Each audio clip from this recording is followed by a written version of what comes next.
Hello, everyone, and welcome back to 305 Insights, where today we're diving back into college football because at noon on Monday, August 12th, the AP decided to release their top 25 preseason rankings. We're going to go over some of them, probably all of them. Let's just go over all of them, and we'll decide who we think is overrated, underrated, all that jazz, and who just missed the cut. We're not really going to go in the coaches poll because those are kind of meh. I'm not really a big fan of the coaches poll, but the AP is a little bit better. Kind of gives you an idea of what the rankings are going to look like for the first few weeks of the season. And yeah, so no surprise to me in the top four. You got Georgia, Ohio State, Oregon, and Texas. Georgia received 46 first place votes. Ohio State received 15, and Oregon received 1. Texas, 0. But, I mean, Georgia's the odds-on favorite, obviously because they're number one. In the SEC, Ohio State is the odds-on favorite in the Big Ten. And then you see Oregon and Texas are both the universally accepted number 2 teams in the Big Two. I know it's the Power Four, but realistically, as we've discussed multiple times in this podcast, the top tier conferences are the Big Ten and the SEC. The Big 12 and the ACC are fun, but in terms of depth and competitive teams, they are lacking. Although I do think the ACC does have a lot of good teams this year. And I think that's actually reflected in the rankings. So, moving on down, Alabama number 5. They don't really expect them to miss much of a beat with Nick Saban gone and Kalen DeBoer in there. With the transfers he was able to bring in with the recruiting class and keeping certain stars outside of Caleb Downs and a few other guys. Yeah, Bond, I think, went to Texas. So there's enough there, enough talent there to make them believe that Alabama can stay as a top-tier blue blood program. Number 6 is one of the teams that has the highest expectations, but could, crash and burn this year, and that's Ole Miss, headed by our boy Lane Kiffin, everybody's favorite coach. A lot of talent on that team coming in from the transfer portal and returning, so there is heavy expectations on them. I believe their schedule kind of lays out for them to start off, I believe 5-0, maybe 6-0, and then that's when it starts hitting strong. So they're going to be up there for a little bit. So we'll see how Ole Miss deals with the pressure this year. Number 7 is Notre Dame. Not sure if I like that. I know Freeman is building a stronger culture down there in terms of passing the limitations of recruiting that Brian Kelly couldn't. But got to start seeing it on paper. Notre Dame just has that reputation of in big games against top-tier teams, they struggle. So they have been a little bit better under Marcus Freeman. I mean, it was a tough first year for them, and they kind of excelled a little last year. So it wasn't too far out there, but again, it's more of the schedule that Notre Dame has and how many times they're actually going to be tested. To consider them an elite team is kind of pushing it a little for me. Number 8, speaking of all that, Penn State. I mean, 2 losses every year to Michigan and Ohio State, and wondering, oh man, they're still a good team. They just can't beat the 2 best teams in the Big Ten. But trust us, they're a good team. There is a lot of pressure on James Franklin. I don't think he's going to get fired because he does bring in a lot of talent, but at what point does the fan base get tired of hearing next year, next year, next year? And the real benefit to this expanded playoffs is for teams like Penn State, as to where, again, they would go 10-2 every year or somewhere along those lines and just be completely out of it because they lost to Michigan and Ohio State. And not necessarily they always get destroyed or whatnot, but again, when there's only 4 teams making the playoffs previously, or 2 if you go even beyond that, in terms of the championship game, then it was hard for Penn State to make it. Now with 12 teams, even if they do lose those 2 games, they can still get in and maybe make some noise. Number 9, defending champs Michigan. There's a whole lot going on with that program, from Jim Harbaugh leaving to, I don't want to say exodus of talent, because a lot of the guys just graduated and or jumped the NFL early. You know, Moore's got a lot on his plate there with the NCAA investigations, retooling and reloading. So we'll see how Michigan fares, but they're obviously a really good team in the Big Ten. Now, are they going to be one of the elites? It's going to be tough to say. They've got a rough schedule. So 9-3 isn't necessarily a bad thing for Michigan, but again, new expectations. Are they realistic under post Harbaugh? I don't know. But hey, if they beat Ohio State again, odds are that Ryan Day is going to get fired. So just because he keeps on losing to them, even though he barely loses. Number 10, FSU. Is that too high? Is that too low? There's a lot. If you listen to this podcast, you know that there's a strong bias towards FSU. However, there is enough question marks as to make you wonder, are they going to reach their ceiling, or is it's going to be more of a floor team? Is DJU going to be a solid quarterback? Because that's all you need from him. Who's going to be their number 2 wide receiver? Malik Benson is anticipated to be the number 1. Is he an elite number 1? Again, this is a team that's been spoiled by the Keon Coleman, Johnny Wilsons of the past few years. Malik Benson is a burner, is a speedster. Will Hakeem Williams step up? Will someone else step up? We'll see. They got plenty of running backs. This is one of the strongest offensive lines under Mike Norvell. They feel like their defensive line is deeper, so it's just a lot of unproven things. So we'll see how FSU fares. Number 10, I think, is a fair ranking. Number 11, Missouri. A lot of hype with them after their strong season last year. Can they keep the ball rolling in the new SEC? We'll see. Number 12, Utah. That's the Big 12 team to beat, and I believe that. I think Utah, you've got about a 42-year-old Cam Rising, joking obviously, but an elder statesman in the college game in Cam Rising as your quarterback.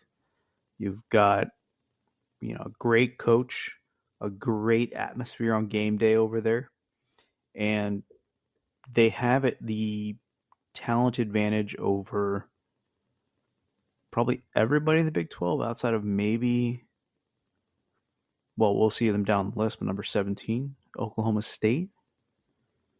But yeah, fair ranking for Utah. I do expect big things from them this year. How that correlates compared to everyone else, we'll see. Number 13, LSU. I really do think that this is too high for LSU. They have talent on the offensive line. You lose Jane Daniels, but they're really high on Garrett Nussmeier. Forgive me if I butchered that guy's name. They still have Harold Perkins. They've got pieces, but there's a lack of depth on the defensive line. Will that come back to bite them in the SEC? Have they fixed their defensive issues? Can't be too sure about that. So This is a much more brutal SEC just by adding OU and Texas.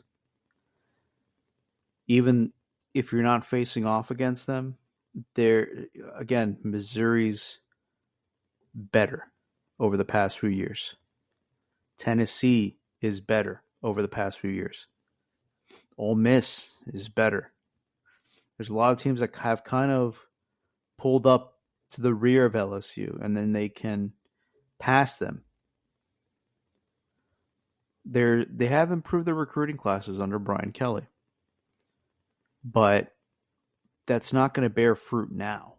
So it's just going to be interesting how it plays out for LSU. I don't think LSU is a terrible team.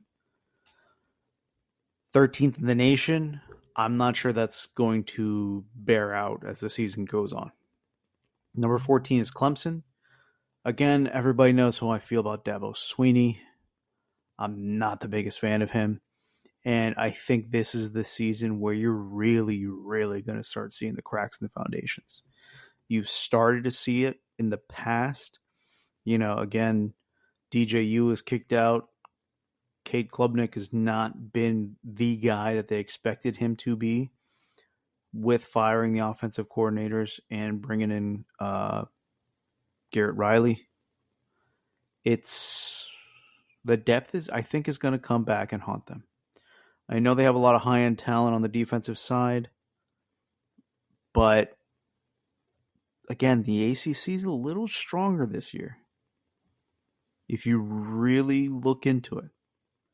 And we'll get back to that in a bit. Number 15 is Tennessee. This is one of those teams that it's going to have a high ceiling, low floor. Is Nico, I can't remember his last name, but the QB position with Josh Heupel at the helm. This is one of his deepest teams on offense and defense. Is the young kid going to be ready to sling the ball around? If he is, expect Tennessee to be higher at the end of the season. Number 16, Oklahoma. Number 17, Oklahoma State. I think Oklahoma at 16 is fair. It's going to be interesting to see now how much of an advantage their stadium is, because they've always had a talent advantage in the Big 12. Nobody ever went to Norman. And you face Texas at a neutral site. So this perception of Oklahoma being a tough place to play, is that because of the talent that they faced, or because it's actually a difficult place to play? It's gonna be worth looking into that this year. Oklahoma State, again, outside of Utah, they're probably the most talented team in the Big 12. Mike Gundy has those expectations. Can he live up to them?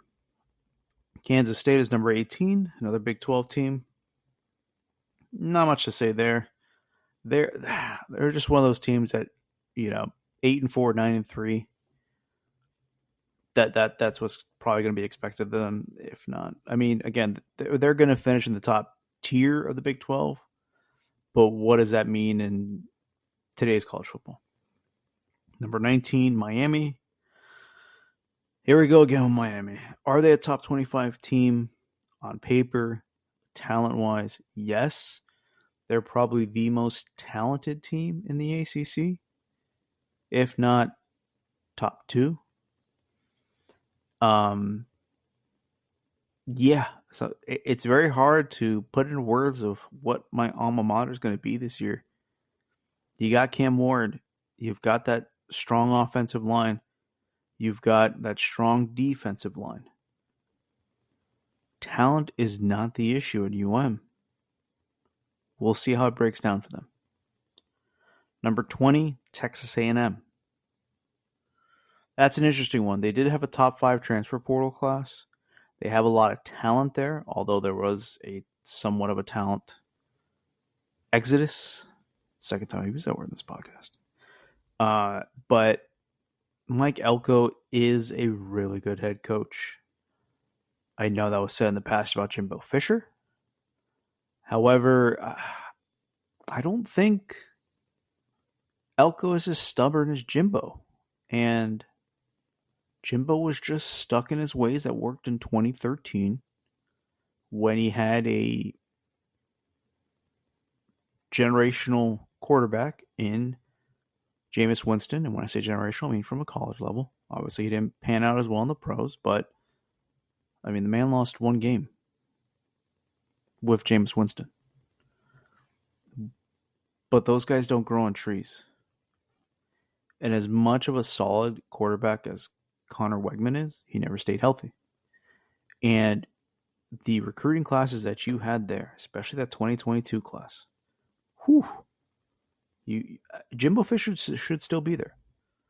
But they are ranked that high because of the talent that stayed, because of the talent they were able to get in to replace the ones that left.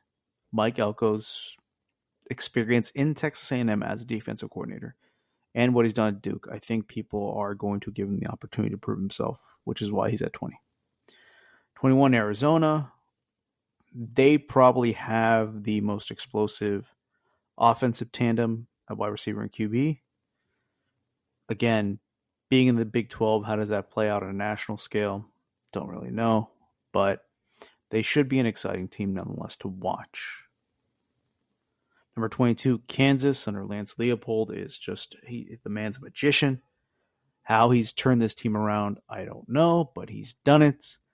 Can he keep it going? Yes, but are they a top 25 team? Maybe. University of Southern California, number 23. There's some talent there. There should be more. You've got Lincoln Riley there. You can't discount his offensive mind. However, how is that going to play in the Big Ten? We'll see. Do I think 23 is fair? I do think USC is a top 25 team in terms of talent. Again, is the changing of the guard at defensive coordinator going to be the difference maker? That's what everybody in that campus is hoping for. Number 24, NC State. I think that's fair. Number 25, Iowa. I do not think that's fair. I do not like Iowa. I don't think that because they're replacing Ferentz, that offensive coordinator, with the nepotism that he had there, that they're all of a sudden going to be that much better. I don't think Iowa's that good. I don't think they're going to be. It's going to be one of those years with it where they go 9-2, 9-3, 10-2 because they have that easy schedule. If put it this way, the two colleges right after them, Louisville, Virginia Tech, I think they have a much higher ceiling than Iowa. I think they're more exciting than Iowa. I think they can make more noise within their conference than Iowa. I think Virginia Tech is one of the biggest sleeper teams in the country. I think Louisville can be pretty solid. So behind them, you've got Boise State. Iowa's 25, so then Louisville will be technically 26, Virginia Tech 27. Boise State is right after them, SMU, Iowa State, Liberty, Washington. The one that I found amusing is you've got, let's see, Tulane 5, Appalachian State 4, University of Texas San Antonio 6, Wisconsin 15, Kentucky 3, Auburn 2, Nebraska 16, and Colorado with 1. I don't mean to pick on Colorado. I don't mean to pick on Coach Prime because I think if you guys have seen his press conferences lately, he's very sensitive. But the fact that that one person thinks that Colorado is a top 25 team is utterly ridiculous. They are not going to finish. You know what? I'm going to save that for a different podcast. We're going to do previews of the Big 12, the ACC, the Big 10, and the SEC. I don't think Colorado should be sniffing the top 25, but that's just me. There's some talent there, obviously. You've got his son, Shador. You've got Travis Hunter. I get it. You've got the pomp and circumstances and all the hype that he had last year. But that hype got you, what, 4-8? Should have been 5-7, but they blew that Stanford game. We'll see how it goes. But all in all, I think this was a pretty fair top 25. I don't think there was too much biases going on here. I know people preach about the SEC bias, but again, you got to remember, folks, it's going to be the SEC and the Big Ten. But I think, all things considered, you've got Notre Dame at number 7 is technically an independent, even though they play somewhat of an ACC schedule. You got FSU, Clemson, Miami, NC State. That's 4 or 5 if you count Notre Dame. And then you got Louisville and Virginia Tech right on the outside. That's anywhere from 6 to 7 teams in the ACC that are in contention. You've got Utah, Oklahoma State, Kansas State, Arizona, Kansas. I mean, it's not. This is the problem we were talking about earlier. There's a lot more depth in the SEC. When you think of the SEC, you think of Georgia, Tennessee, Alabama, LSU, and now Texas, Oklahoma. And I didn't even mention Ole Miss. That's our 17 there. There's Missouri. That's 8. What's Kentucky going to do? I mean, we all know what Florida's going to do. You don't really count Vanderbilt. What's South Carolina going to be like this year? Again, but there's 8 teams right there that I named that are going to be really good, solid teams. In the Big Ten, you're going to have Ohio State, Michigan, Oregon, Washington. Wait. Is Washington not ranked? Oh, wow, that's crazy. That's an interesting one. Well, I guess you're losing a lot with Kalen DeBoer and Michael Penix and stuff like that. Washington should still be a solid team. And then you've got Iowa that's ranked there. Is Wisconsin going to take that next step? We'll see. There's a lot of intrigue. We'll dive into it on a conference level coming up in different podcasts. But overall, no real surprises. I mean, again, we could joke about the Colorado one. I don't think LSU should be ranked that high. That's, again, where you might nitpick on the SEC bias. Then again, you can say, why the hell is Miami ranked 19 when they can't prove anything on a crystal ball, which is understandable. So, again, Clemson living off a reputation, true. But, again, it's just what they have to go on right now. And right now, Georgia is clearly the number 1 team. They've had multiple top 3, top 2 recruiting classes year over year over year over year.